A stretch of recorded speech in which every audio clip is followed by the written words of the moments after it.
Hello दोस्तों, स्वागत है आपका हमारे YouTube चैनल पर, जहां आपको मिलेगी देश विदेश की नई और अपडेटेड न्यूज़। चीन में आई है इतिहास की सबसे बड़ी तबाही। वैसे तो चीन अंदर की खबर कभी बाहर निकलने नहीं देता, लेकिन अब कुछ तस्वीरें चीन से निकल कर आ रही हैं। चीन में आ चुका है भयंकर आर्थिक संकट, जिससे ढह चुका है चीन का आर्थिक किला।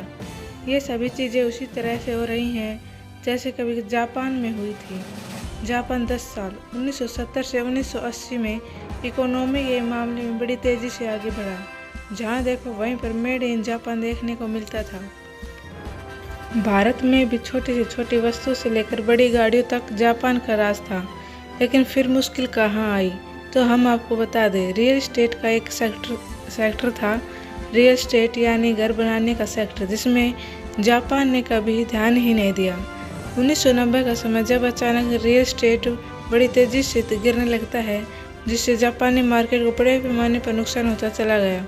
एक समय ऐसा भी आया जब कभी ख़त्म नहीं होने वाली इकोनॉमी तबाही हो जाती है। आप सोच रहे होंगे हम आज जापान की बात क्यों कर रहे हैं, तो मैं आपको बता दूं, ये सभी चीज़ें आज चाइना में हो रही हैं। ये तो हम जानते थे कि कोविड-19 के बाद चीनी इकोनॉमी धीमी गति से चल रही है, लेकिन नई रिपोर्ट के अनुसार चीनी रियल एस्टेट पूरी तरह से बर्बाद हो चुका है, जिसका सीधा सा अर्थ है चीन की इकोनॉमी का तबाह होना तय है। चीनी इकोनॉमी के गिरने के पीछे भारत का भी बड़ा हाथ है।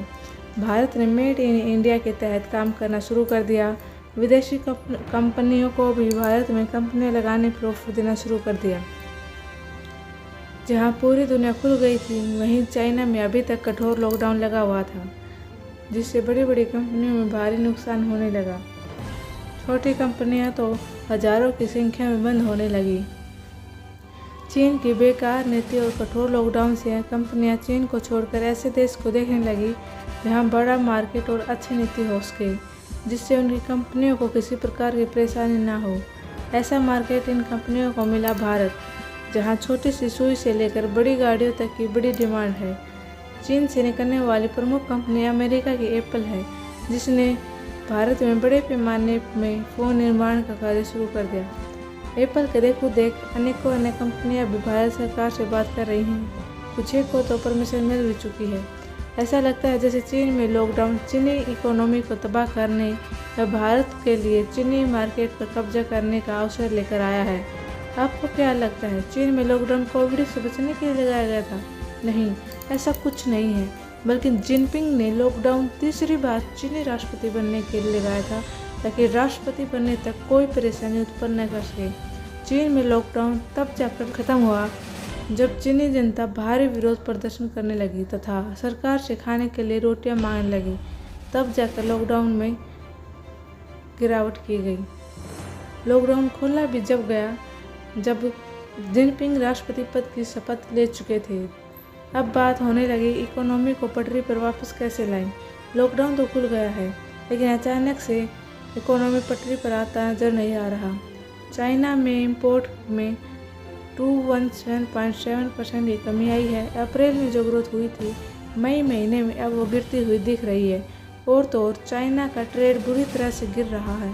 एक्सपोर्ट $283.5 बिलियन कम हो चुका है। विश्व की दूसरी बड़ी इकोनॉमी में अंदर ही अंदर हलचल मचने लग गई है। डिमांड आ रही है और इन्वेस्टर इन्वेस्ट करना नहीं चाह रहे। इसका परिणाम क्या हुआ है, यह जान लीजिए।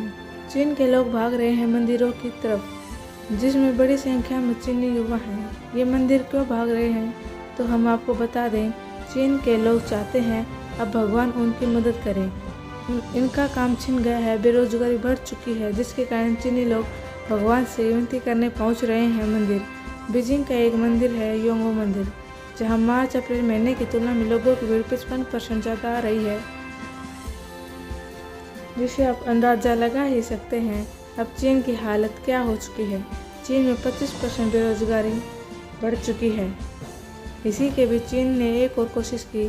चीन डॉलर की जगह चीनी मुद्रा युआंग लाना चाहता था। चीन ने रूस, बांग्लादेश, ब्राज़ील जैसे देशों से युआंग में व्यापार भी किया, लेकिन अब यह बड़ी तेज़ी के साथ असफल होता नजर आ रहा है। यह अंतर्राष्ट्रीय मुद्रा कोष की आकांक्षा को पूरा नहीं कर पा रहा है। इसकी बड़ी वजह दुनिया भर से लोग चीनी मुद्रा को यकीन नहीं कर पा रहे हैं। क्यों नहीं कर पा रहे हैं यकीन, तो हम आपको बता दें, डॉलर ने जिस प्रकार रूस को धोखा दिया है उसी प्रकार कहीं चीन अपनी दादागिरी न चलाने लग जाए। अब चीन के हालात ऐसे बुरे